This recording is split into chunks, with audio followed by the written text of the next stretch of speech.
لیکن جب دھاندلی کا شکایت آئی ہے تو پھر ہم نے ضرور کہا ہے کہ نہیں غلط ہوا ہے جی۔ ہمارے رد عمل میں ہمیں یہ بھی دیکھنا ہوتا ہے جی کہ عوام کا رسپانس کیا ہوگا، ہمارے پاس کتنی قوت ہوگی کہ ہم اس کو چیلنج کر سکیں۔ الحمدللہ ہم نے پچھلے 2018 کے الیکشن کے بعد صورتحال کو سنبھالا۔ مجھے افسوس اس بات پر آتا ہے اور مشکل میرے نزدیک یہ ہے کہ یہ دوسرا الیکشن ہے جو متنازع ہو گیا ہے جی، اور 2 دفعہ اگر الیکشن متنازع ہوں گے تو پھر پاکستان میں جمہوریت کا کیا بنے گا، پارلیمانی سسٹم کا کیا بنے گا، اس نظام کا کیا بنے گا۔ پھر سوال یہ ہے مولانا صاحب کہ اگر جتوایا گیا ہے تو کس کو جتوانے کے لیے، اگر دھاندلی ہوئی ہے یا نتائج تبدیل کیے گئے ہیں تو پھر یہ کس کے لیے؟ یہ ہوتا یہ ہے جی کہ اس میں اگر آپ سے بات کروں، پتہ نہیں ایک بعض دفعہ ہم جذباتی نہیں ہوتے جی، وہ ماحول میں پبلک کے دماغوں میں ایک تصویر ڈال دی جاتی ہے اور گھسا دی جاتی ہے اور لوگ پھر اسی تصویر کے اندر گھومتے رہتے ہیں۔ جو جن سے امید ہوتی ہے ان کو لایا جاتا ہے جی۔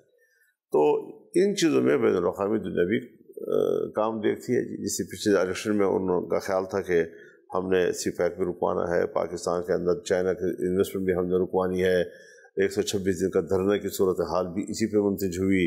تو یہاں ایک گریٹ گیم کا ہم حصہ بن جاتے ہیں اور پتہ نہیں ہمارے پبلک جو ہے اس کے ذہن میں کب یہ بات اترے گی کہ یہ کوئی لوکل معاملات نہیں ہے کہ ہم اس حد تک جا کر یہی اپنے گھر میں کنویں کے اندر ہی سوچتے رہیں۔ ہم نے دماغ کو اور فکر کو وہ وسعت دینی ہے جو سمندر کی وسعت رکھے اور جو احاطہ کرے پوری دنیا کی سیاست کا۔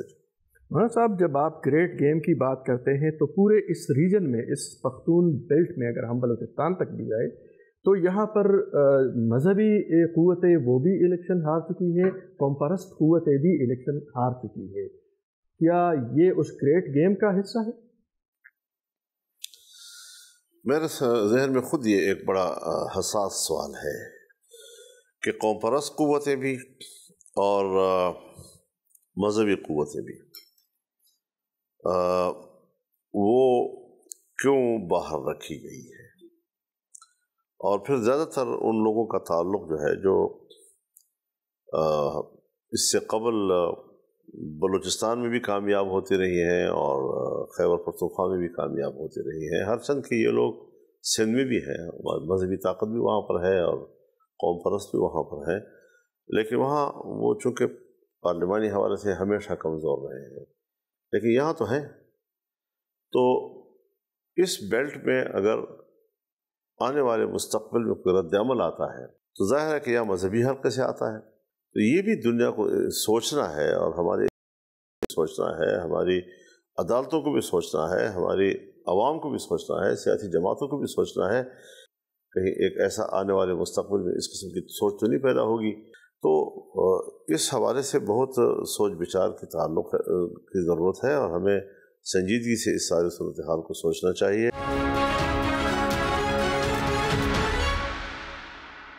مولانا صاحب، الیکشن سے پہلے بھی آپ کے بیانات بلکہ مطالبات تھے، ایک تو لیول پلینگ فیلڈ کے حوالے سے، سیکیورٹی کے حوالے سے، موسم کا حوالہ بھی آپ نے دیا تھا اور پی ٹی آئی بھی یہی مطالبہ کر رہی تھی، تو کوئی مطابقت ہے اس میں؟ دیکھیے، میں کسی اور پارٹی کی بات نہیں کرتا، پی ٹی آئی کی اپنی سوچ ہوگی، نہ میں اس کا وکیل ہوں، نہ میرا اس سے کوئی لینا دینا ہے۔ میں نے خود زمینی صورتحال دیکھی اور مجھے پورا ادراک تھا کہ ہم الیکشن کمپین نہیں چلا سکیں گے، اور یہ خطرہ مجھے تھا کہ سیاسی جماعتیں، جمعیت علماء، پی این پی، دوسری جو ہمارے صوبے کے یا پختونخوا کی دوسری خطے کے لوگ ہیں، ہمارے ساتھ شہید ہوتے رہے، شمالی وزیرستان میں ہمارے ساتھ شہید ہوتے رہے ہیں، ٹانک میں شہید ہوتے رہے ہیں، بلوچستان میں ہوتے رہے ہیں۔ تو یہ ساری صورتحال میں ہم چیختے رہے کہ ہم تو ان حالات میں الیکشن نہیں لڑ سکیں گے جی۔ اب ہم یہاں پر پھنس گئے تھے۔ اب ایسی صورتحال میں جب آپ امیدواروں کو پھنسا دیں گے کہ وہ بیچارہ فیلڈ میں ہی نہیں جا سکے جی، تو جو آپ پی ٹی آئی کی بات کرتے ہیں وہ ایک الگ کانسیپٹ کے ساتھ تھا جی کہ ہمارے لوگ جیلوں میں ہیں اور ہمارے ساتھ اور سلوک ہے تو اوروں کے ساتھ اور سلوک ہے. ہم تو ان حالات کے تحت مستقل طور پر حقیقت زمینی حقائق کو دنیا کے سامنے رکھنا چاہتے تھے اور ہم نے رکھے ہیں اور وہی ہوا ہمارے ساتھ. یعنی آپ کو میں بتاؤں کہ میرے ضلع میں اور ٹانک میں ایک حلقے پر دوبارہ الیکشن ہو رہے ہیں. تو یہ ساری صورتحال جو ہے یہ ہمارے سامنے رہی ہے اور اس کو آپ لیو پلینگ فیلڈ کا نام دیں, کوئی اور نام دیں, جو بھی نام دیں, تو ہمیں کیوں روکا گیا پبلک سے بات کرنے کے لیے؟ ہمیں کیوں خطرے و خوف میں ڈالا گیا؟ یہ بھی باقاعدہ کئی الیکشنوں میں میں نے دیکھا ہے, اور خاص طور پر ان الیکشنوں میں جہاں ہمیں ہروایا جاتا تھا. اور پھر آپ نے دیکھا اسی الیکشن میں ہمارے یہ شین میں دھماکہ ہوا, قلعہ سیف اللہ میں دھماکہ ہوا, حافظ حمداللہ پہ حملہ ہوا. تو یہ ساری چیزیں اسی دور کی تھی. مولانا صاحب ایک سوال یہ بھی ہے, گروپ ہے نام جو بھی ہے وہ بھی اسلام کا نام لیتے ہیں اور آپ بھی اسلام کے علمبردار ہیں, اسلامی نظام کے لیے آپ کوشش کر رہے ہیں, سیاست کر رہے ہیں, تو پھر ان کا ہدف آپ یا آپ کی جماعت کیوں ہے؟ وجہ کیا ہے؟ یہ بات تو سمجھنا بہت مشکل ہے, کیونکہ ایک ظاہر کی تصویر ہے اور ایک اس کی تہ میں جا کر حقائق کو معلوم کرنے والی تصویر ہے.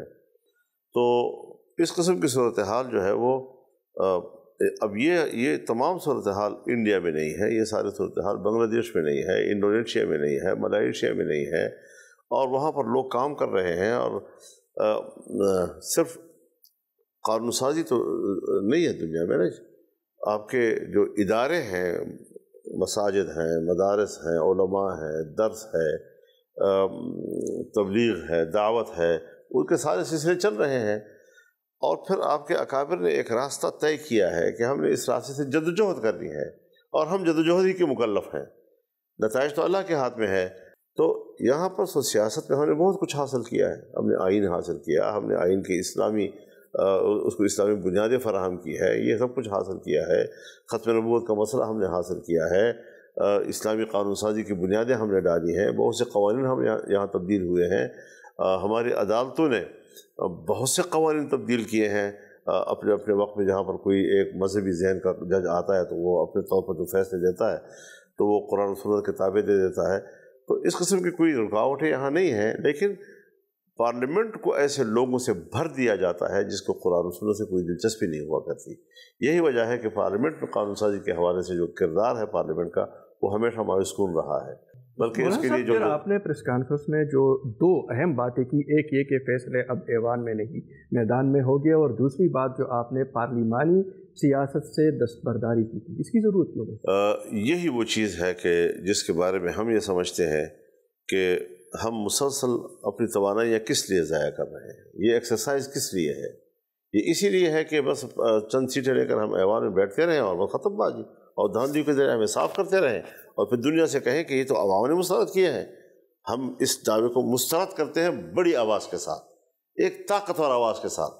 ہم نے سڑکوں پہ آنا ہے, میدان میں آنا ہے, اور فیصلے میدان میں ہوں گے, اب ایوان میں نہیں ہوں گے. یہ بات جمعیت علماء نے سوچ سمجھ کر کی ہے, کوئی جذبات میں نہیں کی ہے. ہم پھر بھی پبلک کے سامنے جائیں گے, پبلک کو ساتھ شریک کریں گے, بین الاقوامی مداخلت کا راستہ روکیں گے, اور ایک شفاف انتخابات کے ماحول کو ہم دوبارہ بحال کرنے کی طرف جائیں گے. یہ ایک سنجیدہ فیصلہ ہے, جذباتی نہیں ہے یہ کسی قیمت پر. یہ تصادم کا راستہ نہیں ہے, تصادم ہی سے تو ترقی آئے گی. تصادم کے بغیر دنیا میں کچھ ہے؟ تو اس طرح گھر بیٹھے بیٹھے, یہ تو کبھی اللہ نے آپ کو اجازت نہیں دی کہ گھر بیٹھے بیٹھے سوچتے رہو اور فکر کرتے رہو بس, اور ذکر اذکار میں وقت گزارتے رہو. میدان میں نکلنا, اللہ کے راستے میں نکلنا, اس کی دین کی سربلندی کو ذہن میں رکھ کے نکلنا. تو اعلاء کلمت اللہ ہی واحد وہ چیز ہے کہ جس کے لیے ہر جدوجہد جو ہے اس کو جہاد کہا جاتا ہے. تو مولانا صاحب پھر تمام سیاسی جماعتیں اس الیکشن کے بعد کسی نہ کسی شکل میں دھاندلی ہوئی ہے یا نتائج تبدیل کیے گئے ہیں, پھر مطالبہ کیا ہے کیا ری الیکشن ہونا چاہیے, ہونا کیا چاہیے؟ اب ری الیکشن کا اور ان کا جو سوچنا ہے, جنہوں نے سوچنا ہے وہ سوچتے رہیں. تو مولانا صاحب پھر یہ جو آپ کی پریس کانفرنس ہوئی, اس کے بعد جو ایک ماحول بنا, پھر پی ٹی آئی کے ساتھ آپ کے رابطے ہوئے, وہ آپ کے گھر آئے, تو کیا کوئی اتحاد, کوئی ایک ساتھ چلنے کا ماحول ڈیولپ ہو رہا ہے, کوئی اتحاد ہوگا؟ اچھا سوال کیا آپ نے. میں اس بارے میں بتا دوں, مشکل یہ ہوتی ہے جی کہ ہم یہاں کھڑے ہیں، یہاں سے اگر ایک پہلا قدم اٹھاتے ہیں، ہماری منزل جو ہے وہ 1000 میل دور ہے، لیکن جب پہلا قدم آپ نے اٹھایا تو آپ نے سیدھا چھلانگ لگا کر ہمیں اس منزل پہ پہنچا دیا جی۔ یہ غلط تصور ہے۔ اب ایک پارٹی کا وفد ہے، وہ میرے گھر آیا، کوئی میں نے دعوت نہیں دی، کوئی میں نے خواہش ظاہر نہیں کی، اور یہ پہلے بھی آتے رہے ہیں، میں نے تو کبھی کسی کا راستہ نہیں روکا، میں تو وزادار آدمی ہوں جی، ان کو خوش آمدید بھی کہتا ہوں، ان کے ساتھ بیٹھتے بھی ہوں۔ تو یہ حضرات میرے پاس تشریف لائے اور انہوں نے کہا جی کہ آپ بھی دھاندلی کہتے ہیں، ہم بھی دھاندلی کہتے ہیں، تو یہ میں نے ان سے کہا جی کہ آپ کا آنا جو ہے خوش آمدید، یعنی اس پہ ایسی کوئی بات نہیں ہے۔ ایک ہے آپ کا اور ہمارا اختلاف، وہ ہمارے اور آپ کے تعلقات کے درمیان کوئی ایک چھوٹی سی دیوار نہیں کھڑی ہے، ایک پہاڑ کھڑا ہے جی۔ اور گزشتہ 12-13 سالوں پر محیط ایک انتہائی تلخ اختلاف ہے۔ ہم تو پھر بھی تنقید سخت کرتے تھے، لیکن نظریاتی حوالوں سے کرتے تھے، جس کو آپ الزام کہتے تھے، لیکن ہمیں تو گالی ملتی تھی، اور ہم نے کبھی گالی کا جواب گالی سے نہیں دیا، اپنے موقف سے دیا ہے۔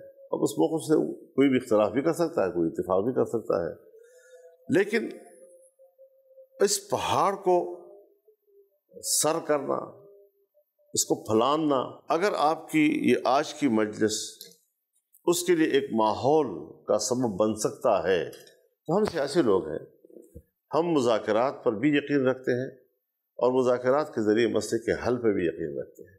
یعنی یہ ایک اصولی چیز ہوتی ہے، سیاسی جماعت جو ہے وہ کبھی یہ نہیں کہہ سکتی کہ میں بات نہیں کروں گا، میں مسئلے کا حل نہیں نکالوں گا۔ اگر آپ کا یہ آنا ماحول کے لیے سبب بن سکتا ہے تو یہ مثبت چیز ہوگی، ہم اس کو رد نہیں کرتے، لیکن یہ کہ اس مجلس کو اتحاد کہا جائے، یہ ہے جذباتی باتیں، یا جس طرح ہمارے لوگ ہر چیز کو بس اپنے ہیں الفاظ کا لباس پہنا دیتے ہیں، یعنی کسی اتحاد کا امکان فوری نہ ان کی پوزیشن تبدیل ہوئی ہے، نہ ہماری پوزیشن تبدیل ہوئی ہے، اور اپنی پوزیشن کے تبدیل کرنے یا اس اختلاف کے تحلیل میں اگر کوئی ماحول بنتا ہے اور بات آگے بڑھتی ہے تو ایک سیاسی آدمی کب اس کا انکار کیا کرتا ہے، لیکن پوزیشن اپنی اپنی جگہ پر ابھی تک ہیں، اور اگر ہم کسی وقت ان اختلافات کے خاتمے پر پہنچتے ہیں، ظاہر ہے جی کہ اپنی پوزیشن فوری طور پر نہ ہم تبدیل کر سکتے ہیں، نہ شاید وہ تبدیل کر سکیں گے، تو یہ ایک پوزیشن ہے کہ جس میں ہم نے کہاں تک جانا ہے، اس کو فوراً اتحاد کہہ دینا، اس کو یہ کہہ دینا کہ فوراً جھگڑا ہی ختم ہو گیا، اختلاف ہی ختم ہو گیا۔ ہمارا تو اپنے صوبے میں، آپ کی جس صوبے میں آپ بیٹھے ہوئے ہیں، دعویٰ ہی یہ ہے کہ ان کے لیے داندلی کی گئی ہے، اور یہ ہم نے وہاں بھی ذرا ہلکے پھلکے انداز کے ساتھ ان کے ساتھ بات کی ہے۔ کوئی اگر صورت بن جائے ساتھ چلنے کا تو ممکن ہے کوئی؟ دیکھیے میں نے آپ کو ساری بات اسی کا جواب دیا جو آپ پھر دوبارہ پوچھ رہے ہیں۔ اچھا مولانا صاحب، یہ جو داندلی کی بات ہے وہ سیاسی حلقوں سے نکل کر اب بیوروکریسی میں بھی چلی گئی ہے۔ کمشنر راولپنڈی کا جو بیان آیا ہے، اور وہ تو خود کو سزا کے لیے بھی پیش کر رہا ہے، کس طرح دیکھتے ہیں؟ بات آ گئی ہے، لیکن اب یہ دیکھنا ہے کہ آگے کچھ سارا حقائق مزید سامنے آئیں گے۔ ہاں ہوتے ہیں، جب حکومتیں بنتی ہیں تو پھر اس پر اپنا انپٹ دیتی ہیں، اپنی رائے دیتی ہیں، اپنا تجزیہ دیتی ہیں، ان سے رپورٹیں لی جاتی ہیں، ان کو مختلف کاموں پہ مہارت حاصل ہوتی ہے، ان کی مہارت کا استفادہ کیا جاتا ہے ملک کے لیے، قوم کے لیے، اور وہ ساری چیزیں ہوتی ہیں۔ تو یہ حالات کب تک بنیں گے اور ہم کب کس پہ اعتماد کریں گے؟